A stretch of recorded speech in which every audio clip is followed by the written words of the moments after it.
Sveini, hvað að frétta? 26 stig og allt að gerast og hvað í gangi? Með mig? Þetta var fínn leikur. Bæði hjá mér og liðinu. Sérstaklega liðinu. Alveg geggju framistæða. En aftur að þér, hvað í gangi? Hvað varst að borða í dag? Hérna kjötsúpa á BSI, Kitty Not og hérna megar allan diff. Þú mælir með þessu? Já, það er alveg klart. Svona alvörinni, hvað mórallinn í liðinu? Er þetta allt bara að skrifa upp á eftir svona áföll vetrarins eða?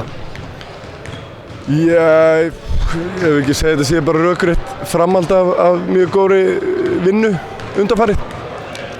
Og hérna, þú veist, það er allir einhvern veginn bara einbeittir og svona með rétt hugarástand.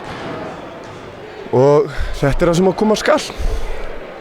Það lítur alltaf út fyrir að vera allt annað lið og sérstaklega varnarlega séð.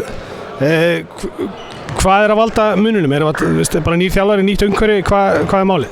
Nei, ég held að, jú, það er alltaf gott að fá, þú veist, ferskt blóð og allt það, sko. En jú, þjálfaraskipti og einn leikmaður sem að yfirgaf okkur. Og þú veist, ef við erum ekki að sína nákvæmlega réttu viðbrögðin við slíku, þá veit ég ekki hvað eru rétt viðbrögð. Þannig að það eru allir einbeittir og tilbúnir til að setja mörkum fyrir merkið. Þannig að þið ætlum allavega heldur að halda ykkur í deildinni, eða ekki? Eða erum við að stefna á úrslitakeppni? Já, ég meina, þú veist, það er alltaf auðvitað stefnum alltaf á úrslitakeppni. Þú veist, ég meina, annað er bara galið.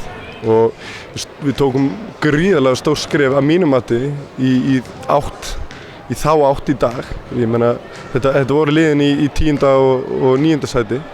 Nei, fyrir ekki 11. og 10. sæti og hérna, þú veist, þetta er bara pakki, þetta er algjör pakki á milli einhverja liða hérna, 8. til 10. og við verðum liðið sem að verður hlut skarpast. Þannig að 20-30 stiga meðal leik frá þér núna sem eftir er leiktíðar og þið haldið andstæðingunum niður í 70 stigum eða ekki eða hvað? Já, jú, það er nefnilega svo geggjað að vera komið mann sem að gefa boltan og finnur mann loksins, sko.